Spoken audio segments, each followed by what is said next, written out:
নমস্কার প্রিয় দর্শকবৃন্দ, আজকের এই ভিডিওটিতে আমি আলোচনা করব সিংহ রাশি তথা সিংহ লগ্নের জাতক এবং জাতিকাদের 2025 সালের ডিসেম্বরের 20 থেকে 31 তারিখ পর্যন্ত সময়কাল কেমন কাটবে, কি পরিস্থিতির সম্মুখীন আপনারা হবেন, কোন ক্ষেত্রে লাভবান হবেন, কোন ক্ষেত্রে বিপদের সম্ভাবনা রয়েছে, আপনাদের রাশিফল এবং গ্রহগতির গোচর অনুযায়ী কি দিক লক্ষ্য করা গেছে, আপনার জীবনের উত্থান পতন, সুযোগ, চ্যালেঞ্জ কি সম্মুখীন আপনারা হবেন, কিংবা আপনার স্বাস্থ্যগত দিক কেমন যাবে, আপনারা যারা শিক্ষার্থীরা রয়েছেন আপনাদের জীবন কেমন কাটবে, আপনাদের কর্মজীবন, পেশাগত ক্ষেত্র, প্রেম সম্পর্ক, শিক্ষা, স্বাস্থ্য, আর্থিক দিক, সমস্ত দিক নিয়ে আলোচনা করব আজকের এই ভিডিওটিতে।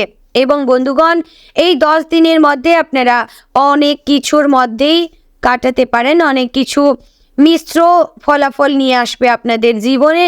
চলুন এবার বিস্তারিতভাবে জেনে নেব। তার আগে আপনি যদি সিংহ রাশির জাতক কিংবা জাতিকা হয়ে থাকেন তাহলে ভিডিওটি শুরুতে একটি লাইক করে কমেন্ট বক্সে ওম নমঃ শিবায়, হর হর মহাদেব অবশ্যই লিখবেন। এতে মহাদেবের কৃপা আশীর্বাদ লাভ করতে পারবেন। এবং চ্যানেলে নতুন হলে সাবস্ক্রাইব করে আমাদের পাশে থাকবেন।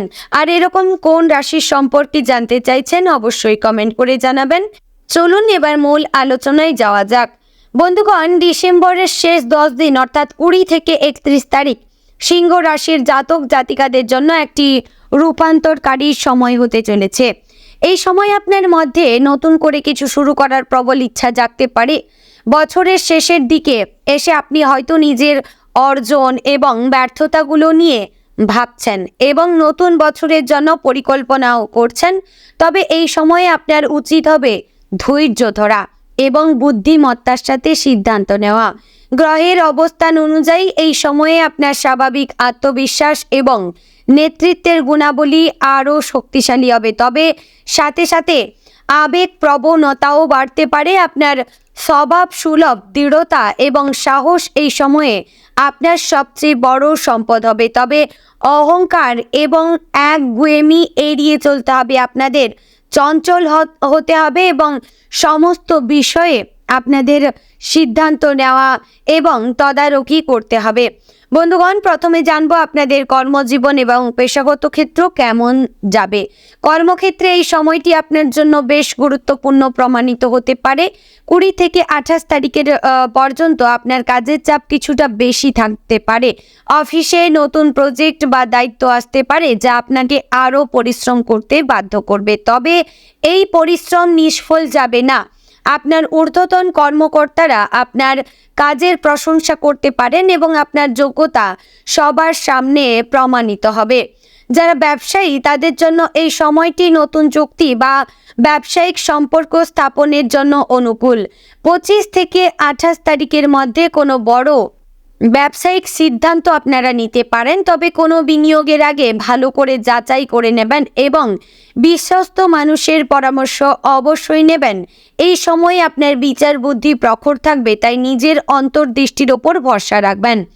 চাকরি প্রার্থীদের জন্য 20 থেকে 26 তারিখ বিশেষভাবে ভালো। এই সময়ে ইন্টারভিউ বা নিয়োগ সংক্রান্ত কোনো সুযোগ পেতে পারেন। যারা চাকরি পরিবর্তন করার কথা ভাবছেন তাদের জন্য এই সময়টি অনুকূল। তবে বছরের একদম শেষে তাড়াহুড়ো করে সিদ্ধান্ত না নিয়ে নতুন বছরের শুরু পর্যন্ত অপেক্ষা করাই বুদ্ধিমানের কাজ হবে। মাসের শেষে কয়েকদিন অর্থাৎ 29 থেকে 31 তারিখ আপনার কর্মক্ষেত্রে কিছুটা শিথিলতা আসতে পারে। এই সময়ে ছুটির আমেজ এবং বছরের শেষের উৎসবের কারণে কাজের চাপ কমবে। এই সময়টি কাজে নিয়োজিত সহকর্মীদের সাথে সম্পর্ক মজবুত করার এবং ভবিষ্যতের জন্য নেটওয়ার্কিং করার জন্য ব্যবহার করবেন। এবার জানবো আপনাদের আর্থিক অবস্থা কেমন যাবে। বন্ধুগণ, অর্থনৈতিক দিক থেকে এই সময়টি মোটামুটি স্থিতিশীল থাকবে। 20 থেকে 23 তারিখের মধ্যে কোনো অপ্রত্যাশিত খরচ হতে পারে। হয়তো বাড়ির কোনো মেরামত, গাড়ির সমস্যা বা পরিবারের কারো চিকিৎসার জন্য টাকা খরচ হতে পারে। তাই এই সময়ে কিছু জরুরি তহবিল হাতে রাখা উচিত। 24 থেকে 27 তারিখের মধ্যে আর্থিক লাভের সম্ভাবনা তো রয়েছে। চাকরিজীবীরা বোনাস বা ইনসেনটিভ পেতে পারেন। ব্যবসায়ীদের ক্ষেত্রে বকেয়া পাওনা আদায় হতে পারে বা নতুন অর্ডার আসতে পারে, তবে এই আদায়ের একটি অংশ ভবিষ্যতের জন্য সঞ্চয় করে নেবেন।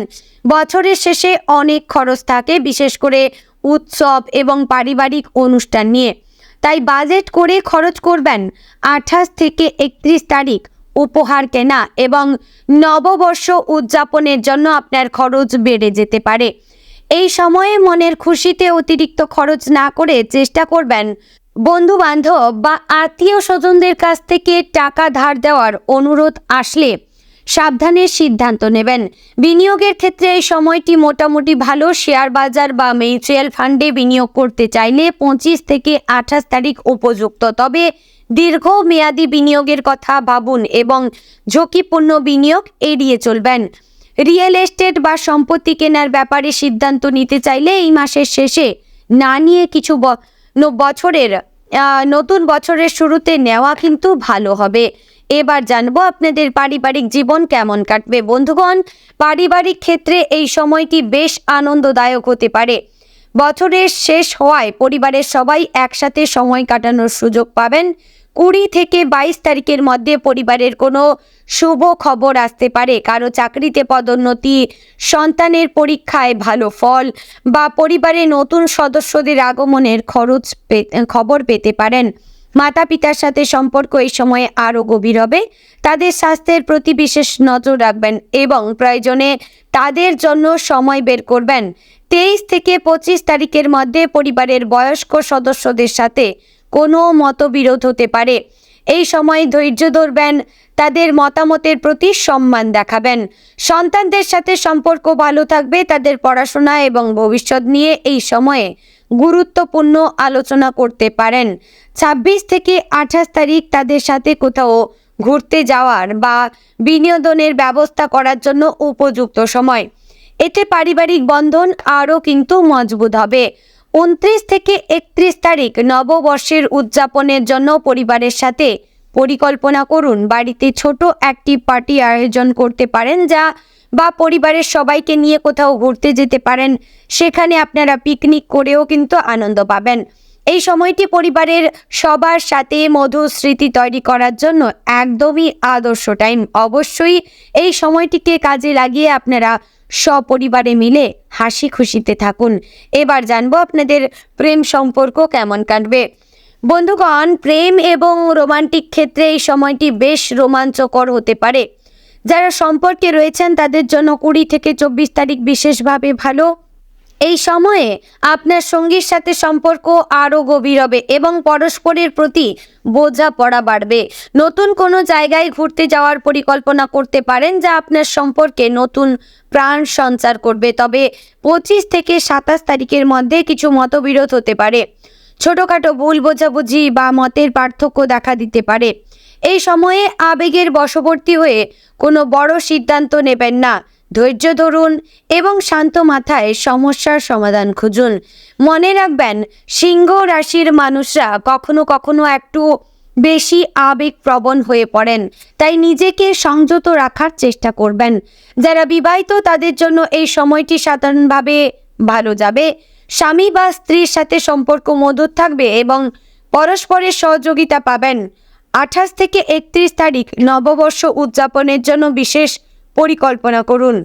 একসাথে কোথাও ডিনার করতে যান বা ঘরেই রোমান্টিক পরিবেশ তৈরি করুন। যারা এখনও সম্পর্কে নেই এবং কাউকে খুঁজছেন তাদের জন্য এই সময়টি আশাব্যঞ্জক। 22 থেকে 26 তারিখের মধ্যে কোনো পার্টি, সামাজিক অনুষ্ঠান বা বন্ধুদের মাধ্যমে নতুন কারোর সাথে পরিচয় হতে পারে। প্রথম দেখাতেই আকর্ষণ অনুভব করতে পারবেন, তবে তাড়াহুড়ো না করে ধীরে ধীরে সম্পর্ক এগিয়ে নিয়ে যাবেন।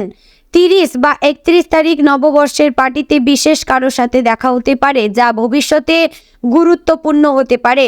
এবার আমরা জানবো আপনাদের স্বাস্থ্য সম্পর্ক কেমন যাবে, অর্থাৎ আপনাদের স্বাস্থ্যক্ষেত্রটি কেমন যাবে। স্বাস্থ্যের দিক থেকে এই সময়ে আপনার কিছুটা সাবধান অবশ্যই থাকতে হবে। 20 থেকে 23 তারিখের মধ্যে কাজের চাপ, মানসিক চাপের কারণে ক্লান্তি অনুভব করতে পারেন, তাই পর্যাপ্ত ঘুম এবং বিশ্রাম নেওয়া আপনার জন্য খুবই জরুরি। সারাদিনে অন্তত 7 থেকে 8 ঘন্টা আপনারা ঘুমাবেন এবং 6 থেকে 7 গ্লাস আপনারা জল পান করবেন এবং তার পাশাপাশি নিয়মিত ব্যায়াম, স্বাস্থ্যকর খাবার খাওয়ার চেষ্টা করবেন। তেল মশলা ভাজা জাতীয় খাবার কিংবা হোটেল রেস্টুরেন্ট কিংবা অনলাইন জাত খাবার আপনারা খাবেন না।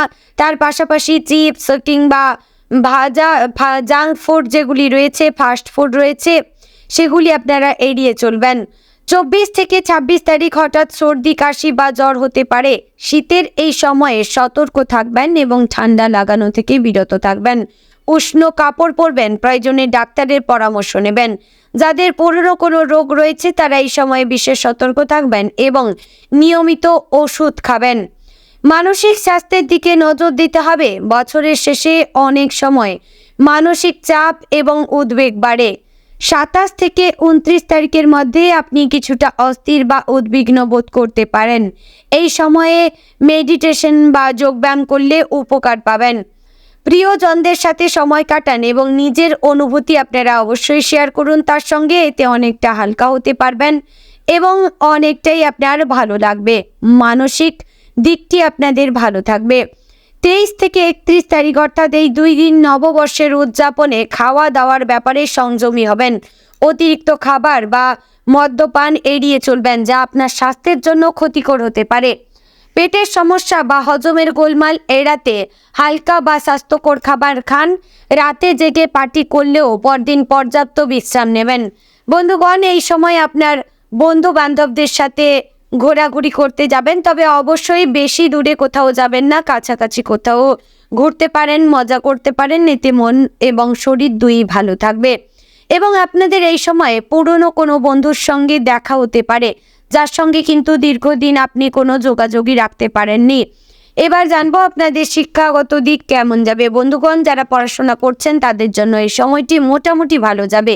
20 থেকে 24 তারিখ পড়াশোনায় মনোযোগ দিতে একটু কষ্ট হতে পারে, কারণ ছুটির মেজাজ এবং নববর্ষের উত্তেজনা। তবে এই সময়ে যদি কোনো পরীক্ষা বা অ্যাসাইনমেন্ট জমা দেওয়ার শেষ তারিখ হয়ে থাকে তাহলে সেদিকে বিশেষ নজর দেবেন। 25 থেকে 28 তারিখ পড়াশোনার জন্য তুলনামূলকভাবে ভালো সময়।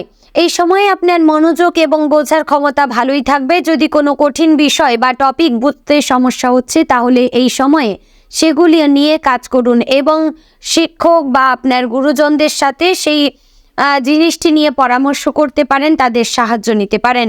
যারা প্রতিযোগিতামূলক পরীক্ষার প্রস্তুতি নিচ্ছেন তাদের জন্য এই সময়টি কিছুটা চ্যালেঞ্জিং হতে পারে, কারণ বছরের শেষে পড়াশোনায় পুরোপুরি মনোনিবেশ করা কঠিন হয়। তবে নিয়মানুবর্তিতা বজায় রাখার চেষ্টা করবেন এবং প্রতিদিন অন্তত কিছু সময় পড়াশোনায় দেবেন। ছুটির দিনগুলোকে কাজে লাগিয়ে বেশি করে পড়াশোনা করতে পারেন। এতে কিন্তু আপনার রেজাল্টও ভালো হবে এবং আপনি সাফল্যের দিকে এগোতে পারবেন। 29 থেকে 31 তারিখ ছুটির সময় হওয়ায় পড়াশোনায় বিরতি নেওয়াই স্বাভাবিক। তবে সম্পূর্ণ পড়াশোনা বন্ধ না করে হালকাভাবে চর্চা চালিয়ে যান। নতুন বছরের জন্য পড়াশোনার রুটিন এবং লক্ষ্য নির্ধারণ করতে পারেন, যা আপনাকে অনুপ্রাণিত করবে। তো বন্ধুগণ, আশা করছি ভিডিওটি আপনাদের ভালো লাগলো, উপকারে আসলো। যদি ভালো লেগে থাকে অবশ্যই লাইক, কমেন্ট, শেয়ার করবেন। চ্যানেলে নতুন হলে সাবস্ক্রাইব করে আমাদের পাশে থাকবেন। আর এরকম কোন রাশির সম্পর্কে জানতে চান অবশ্যই কমেন্ট করে জানাবেন। জয় শ্রী রাধা গোবিন্দের জয়।